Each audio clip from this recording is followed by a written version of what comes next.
We're back with Until Dawn, and instead of we're gonna go through the bonus content. So instead of hearing my annoying ass voice, which I know a lot of you may love, of course, but don't like it at the same time, I'm gonna shut my face off, and you guys can enjoy the content.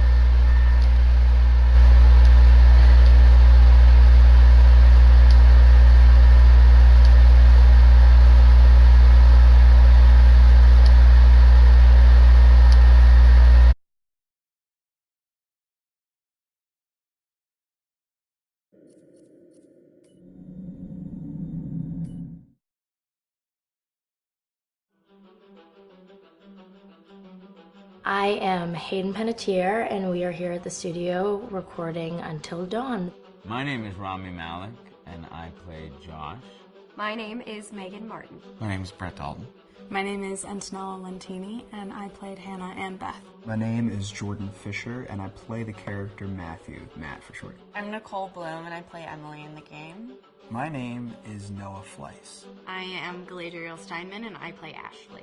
So Until Dawn is the story of 8 teenagers who revisit this cabin in the woods about a year later after a really traumatic experience where I've lost 2 of my sisters, so coming to kind of get some closure in that respect. One of the things that Larry does really well is make these multi-layered characters, and I think for just the story in general, it follows the quintessential horror film plot lines, but the characters are so unique in themselves, and I think that's very cool. Oh, yeah, this was the right thing to do. What? You know, getting everyone together on the anniversary. I mean, Josh seemed really pumped about us all doing something, didn't he? Yeah, no, he definitely did. I haven't seen him so excited about something in forever. Good, good. Sam and I have a few things in common, such as being huge lovers of animals, and she's a huge animal lover. She's vegan. She is a pacifist. I'm not quite sure if I'm gonna go as far as saying that I'm a pacifist, but she's spunky and cool. I know that she, I think, is made fun of a little bit by the rest of them who think that her morals and her beliefs in that area are a little ridiculous and they don't agree with them, but she doesn't care. It doesn't stop her from being herself, and that's something that I hope I have in common with her.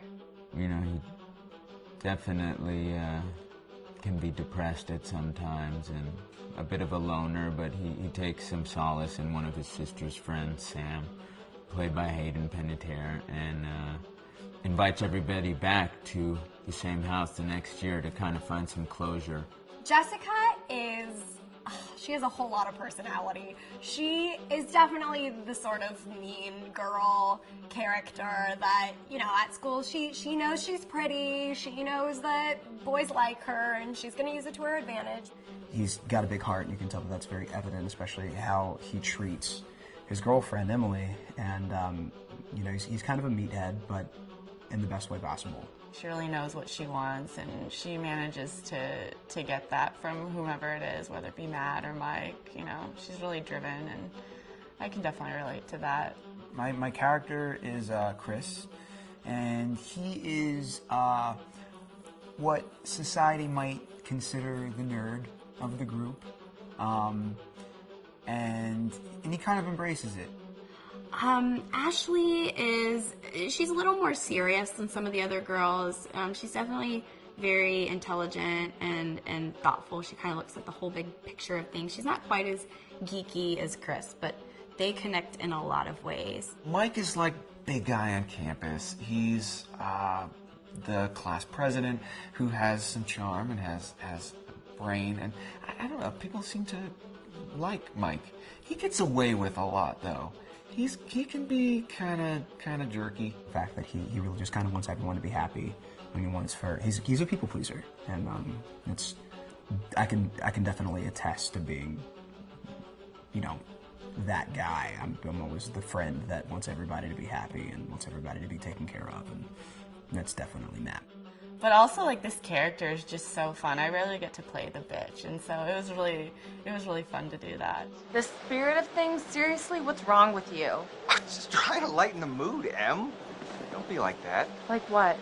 The way you're being. You always get like this. I just think this is just the coolest thing to be a part of, and I just think it's going to take the world by storm. I really do.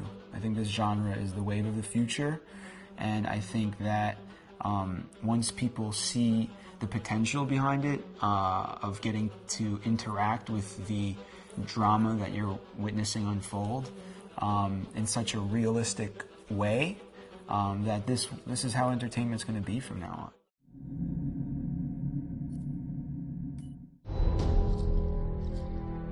Hi, this is Lee Robinson, production designer on Until Dawn. The production design for Until Dawn started with the great teen horror script that sets the characters in a Canadian winter mountain lodge, being a contemporary setting with visual clues derived from classic films of that genre, such as Hitchcock's Psycho and Stanley Kubrick's Shining. The storyboards are vital to the production design, as it allows the designer to understand the scale of the environments to be made and the detail that would be seen to create the atmosphere of a horror. This took us into concepts that took these storyboards further, visualizing the world through the color palette, the lighting, tone and the mood, and developing key locations such as the lodge, the cable car stations, the forests themselves, the wilderness. As you can see, the environments and atmospheres change quite a bit from warm and inviting to cold and threatening. The Millionaire's Mountain Lodge was a key example. It was designed to be made from nearby stone and timber, embedding it into the landscape, with a contrasting and contemporary interior needing to be opulent and extravagant. We created dark and claustrophobic corridors with ominous and large open spaces, almost cathedral-like in size, and with huge structures to silhouette and dwarf the characters within, providing a labyrinth to explore and wander. Each character was developed with a strong visual identity in mind, with contrasting colours, tones and silhouettes to identify them, each to have their own texture, pattern and shape, so that when they were lined up you could always identify them. The costume designs allowed a range of clothes that would suit them for the cold winter weather, but also have an element of style and individualism, so that the audience could look at them and relate, recognizing themselves within them. A lady would like to cuddle up with her man by a nice cozy fire bathed in atmospheric mood lighting. Right. It'll get plenty toasty once we're rubbing up against each other. Mike? Yeah. Fire and mood lighting. Yes. Working with the lighting artists, we really brought the look and feel of the world together, and this required a thorough understanding of the visual language of teen horror. A key scene was where all the characters emerge out of the rear of the lodge chasing Hannah. A contrast is evident straight away from the exterior wilderness to the warmth of the lodge. The attention to character lighting here is through the bounce and rim lighting, accented colours and composition, creating characters that come from the dark into the light and back again with an emotional effect. Guys, there's someone outside. What the hell? Hannah! What's going on? Where's my sister going? It's fine. She just can't take a joke. It was just a prank, Han.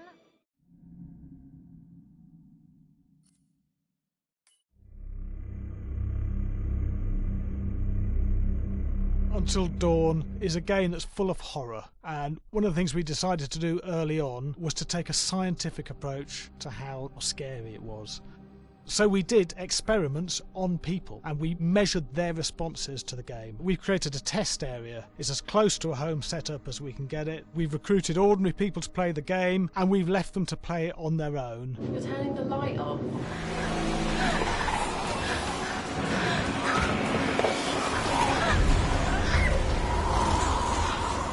The only difference is it's rigged with cameras and microphones that relay the data through to the next room where people are watching them play. Bracelet here we use for biometric testing. It measures the player's emotional response. It's called a galvanic response sensor. It makes contact with the user's skin and it measures the electrical conductivity across their skin. It's the same principle as an old-fashioned lie detector. When you're stressed, you sweat a little, very sensitive, and picks up tiny changes if the player is feeling anxious or scared. That data's fed back to a testing team, comes through as a graph.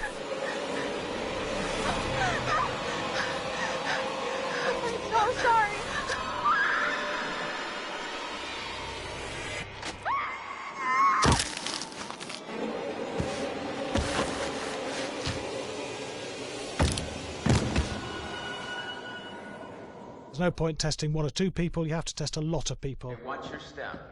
When we have a scare that's consistently has a measurable emotional response, then we knew it was good. If it didn't have that, it goes back to the team for improvement. The data doesn't tell us what's wrong with the scare, it only tells us if it's working or not.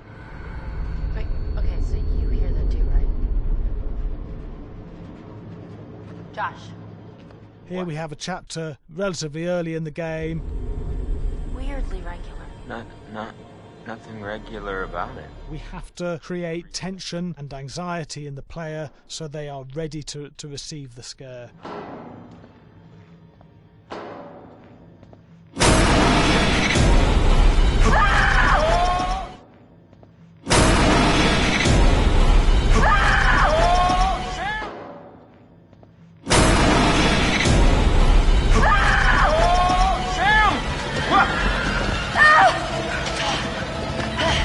Give the player time to recover, to cool down, to calm down, and then start building the tension again before we do the next scare. Hey. What?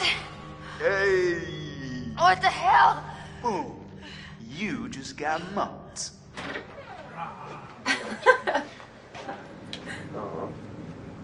Yeah, it was such an adrenaline high from that game. There's 2 things we found. One is we could look at the scares, analyse if our expected scares were working effectively. Were people shrieking and covering their hands, or were they getting an emotional response from it? And being scientific about it means that we strip out people's opinions about whether things are working or not. We've got data, and we look at the data. If it's working, we're happy with it. Really scary. Bit scared and wanting to get away. I actually maybe a bit scared to play on my own, but in a room with the lights on, yeah, with some other people as well, yeah, maybe. But because I'm a scaredy cat, I would play with someone in the room. And the lights on. It was one of the scariest games I've played in a long while.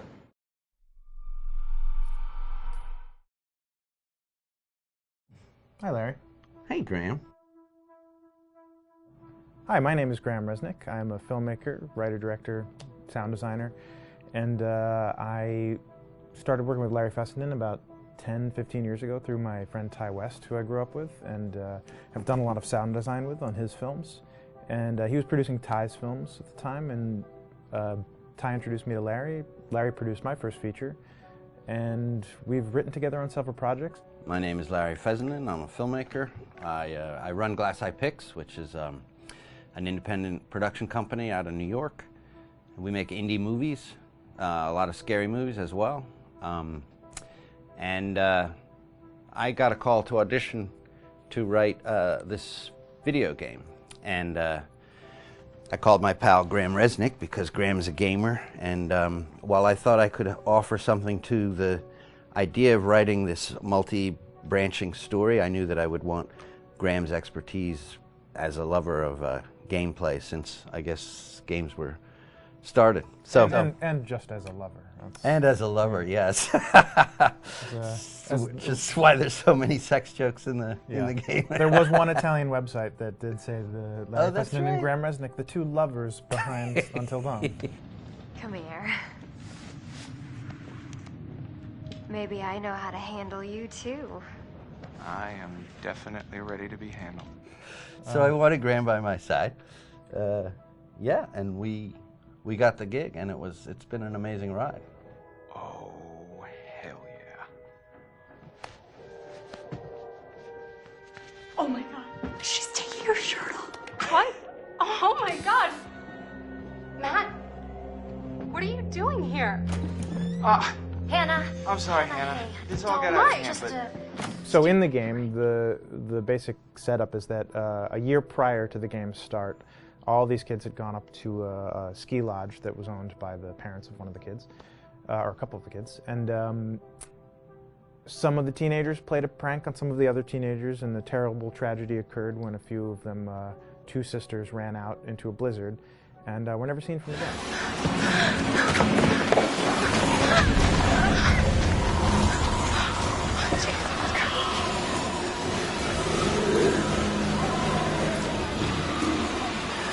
So now, a year later, this is kind of torn apart, this group of friends. They've gone through some trials and tribulations in the past year. The brother of the 2 girls had a lot of psychological issues, and to kind of help him cope and help them all get over it, they all returned to the lodge a year later, back up on the mountain. And the idea is to get over it, but... the healing does not begin. Yeah, and these kids are all trying to find themselves. They've been through a trauma, but in general, they're just teenagers trying to figure out who they are. So they're all kind of falling into the patterns, the stereotypes, the characters they see on TV and in the movies. I think we were very interested in taking genre tropes and kind of making them sort of refresh them.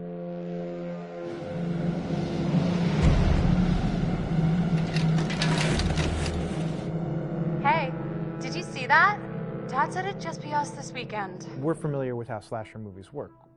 Most people have seen some horror movies, and we have established notions and preconceptions about the roles of the players in horror movies and how they talk and how they get killed and how they have sex.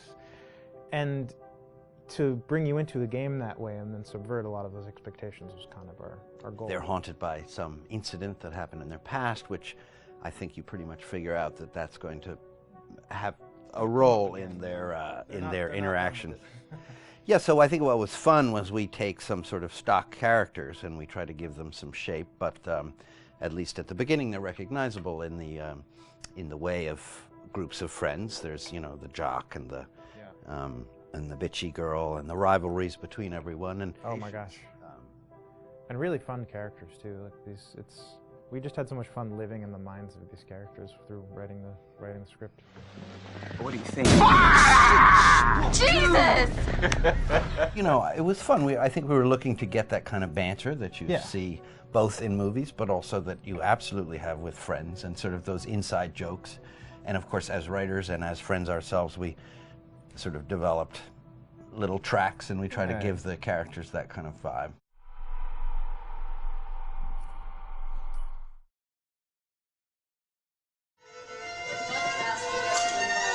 Yeah, fast and violent. That's what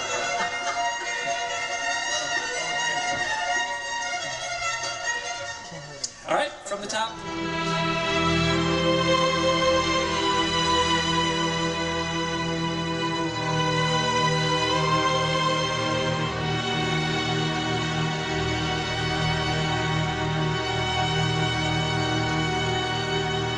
My name is Jason Graves, and I'm the composer for Until Dawn.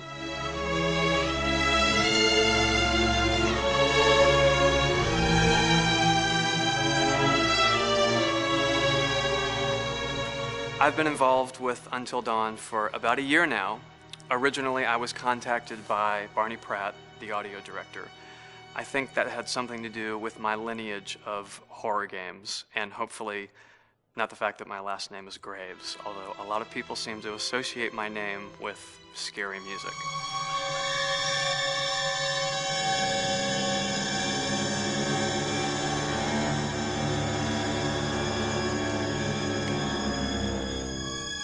One of the things that was really exciting about working with Barney and the team at Supermassive is they really wanted something unique for the music. They wanted the music to stand out and be a character on its own in the game.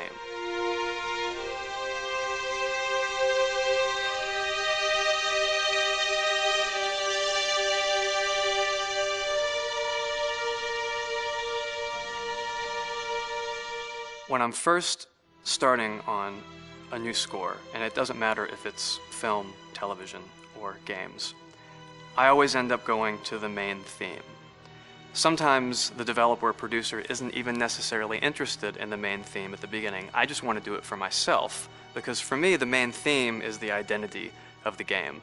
It establishes the mood, the atmosphere, and the character of the music and how it's going to be playing in the background. And that's what we did with Until Dawn. That was actually my demo pitch to Supermassive Games. I put a main theme together, recorded all the instruments at my studio, and sent it to them. And they liked it. We actually ended up recording that exact theme, all the instruments and everything, live here at Ocean Way probably 9 months ago. And that's what we've been using in all the demos for the game, and that's the final version of the theme that is the main theme that you'll hear on the menus and in some key pieces of gameplay.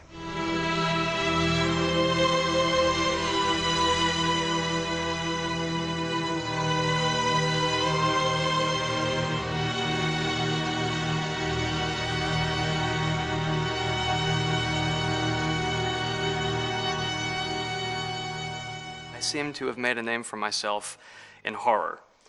And there's something about scary music, I think it's maybe the lack of rules.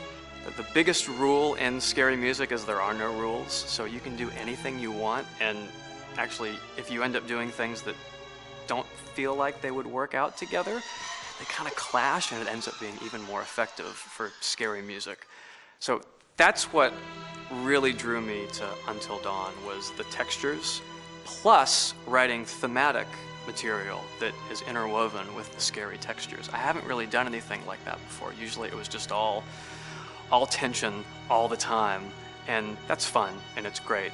But I'm actually at heart a very melodic composer. That's the kind of music I love listening to, and that's the kind of music I love writing. That's the kind of music I got to work on in Until Dawn. Very nice. Same thing.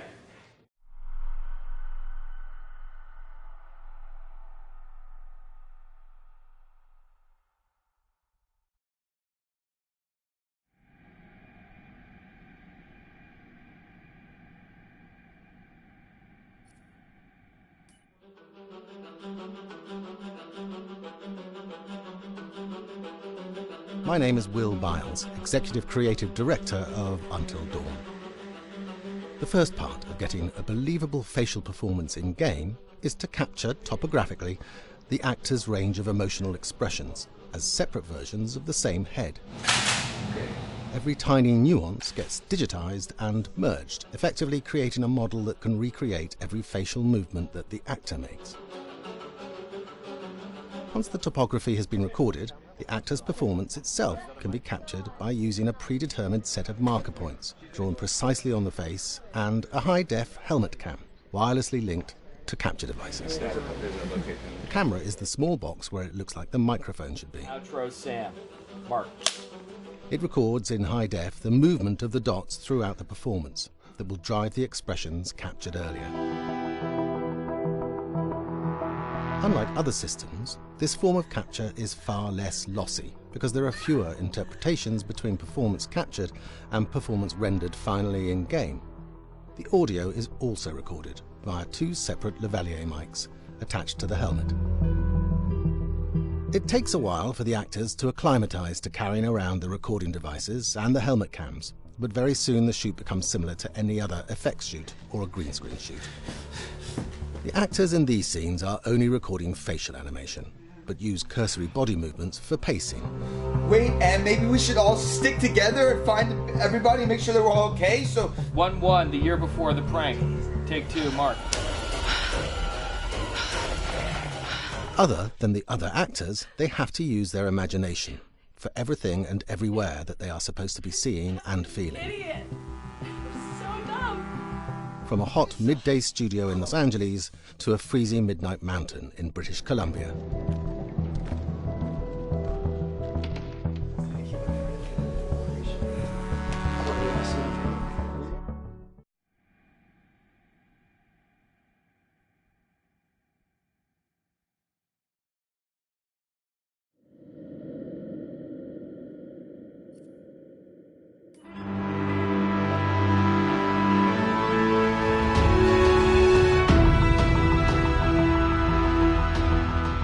Until Dawn has a dynamic, ever-changing story, the facial performances and the body performances are recorded separately, with different systems.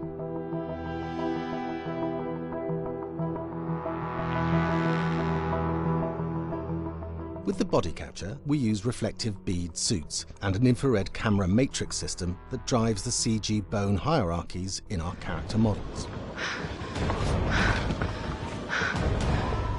These performances cover everything from character locomotion, scene-specific performances and stunt work, most of which was recorded at studios in Pinewood and Shepperton, near London. Hannah! Hello? combining all the elements seamlessly in the final game becomes a formidable editing and logistical task. Every variation, both physical and emotional, must be combined in these multi-edits. Scaffolding props have to stand in for the sets, because the hundreds of infrared cameras have to be able to see all of the reflective beads on the actor.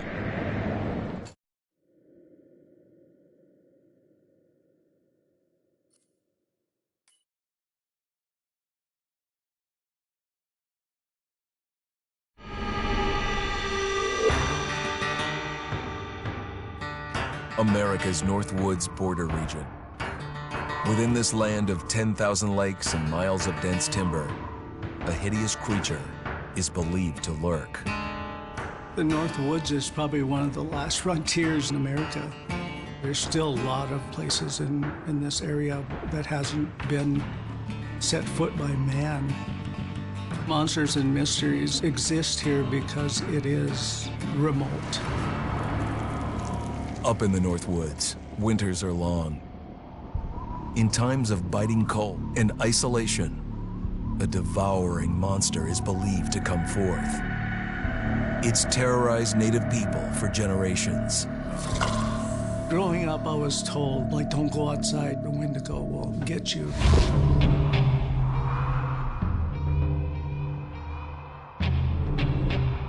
Among the traditions of the northern Algonquin tribes is the Wendigo, a monster that can seize hold of a person to carry out its hunger for human flesh.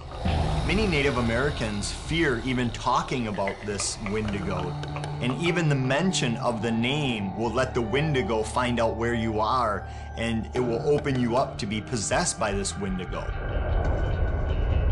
The most famous case of a Wendigo possession took place in 1879. In the deep woods outside of Edmonton, Alberta. Swift Runner, a Cree Indian, was a trapper and a guide. He had left town the previous autumn with his wife, 6 children, and his mother. But when Swift Runner returned in spring, he was alone. Swift Runner came into a nearby village telling this heartbreaking tale. I had to watch them starve to death. Of his family being killed by starvation, and that he was the only survivor. My whole family gone. It wasn't hard to understand a family falling victim to a brutal winter. To even not. Yet something was suspicious about Swift Runner. He was a strapping man, and he came into town weighing over 200 pounds. It didn't look like somebody who had just weathered a terrible winter. He wasn't malnourished, didn't look like he was starving. He looked healthier than ever. After a few nights, it became clear that something was wrong. He started having night terrors, screaming in his sleep. I am the Wendigo! Villagers alerted the police. Swift Runner actually guided them back to his winter cabin. When they got there, that's when they saw the true horror.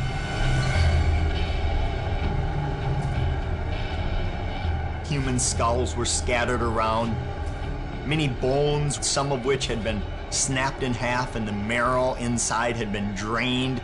They had never seen anything like it. Swift Runner had killed his entire family, shooting them, hitting them with an axe, strangling, and then eating most of their bodies.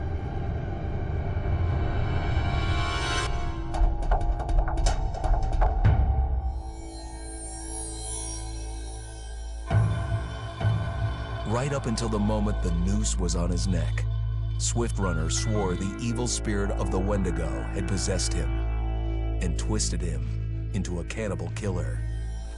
When he was on the gallows, Swift Runner himself said, "I am no longer a man."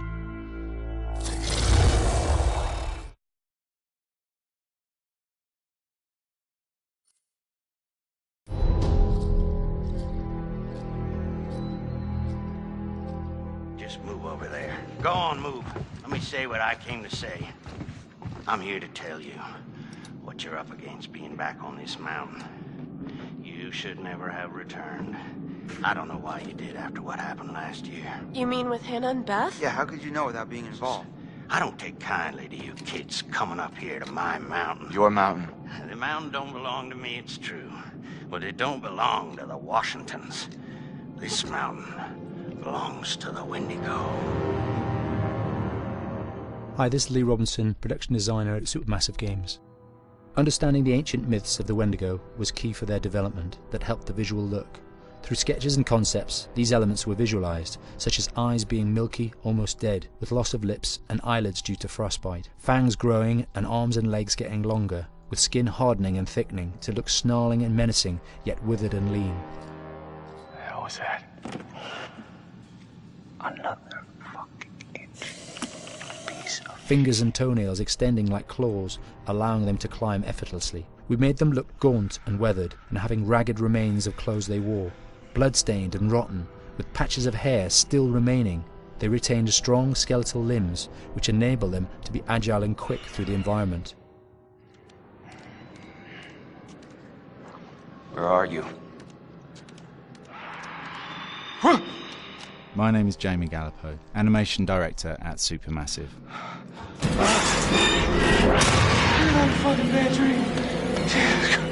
The overall direction on the creature was to be very strong, to be extremely fast. We wanted a spider-like movement to the creature. 1 minute scampering to leaping and then crawling, almost instantaneous. And finally, we wanted the creature to have this real, uncontrollable thirst for flesh. From a sound design perspective, the Wendigo is a real challenge. For the main vocalisations of the Wendigo, we used our own vocalisations, various different animals from the exotic to the farmyard, various plugins and processes to gel these sounds together and keep a human resonance behind that voice, telling the backstory of the Wendigo.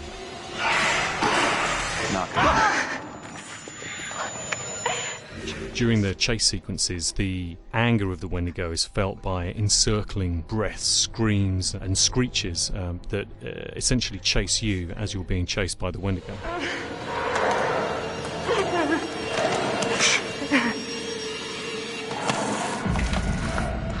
We would layer them up in a multitude of layers, sometimes 15, 20 sounds playing at the same time, to build up the vocalizations for this fearsome creature which is always in attack mode, hyperactive and chasing you throughout the game.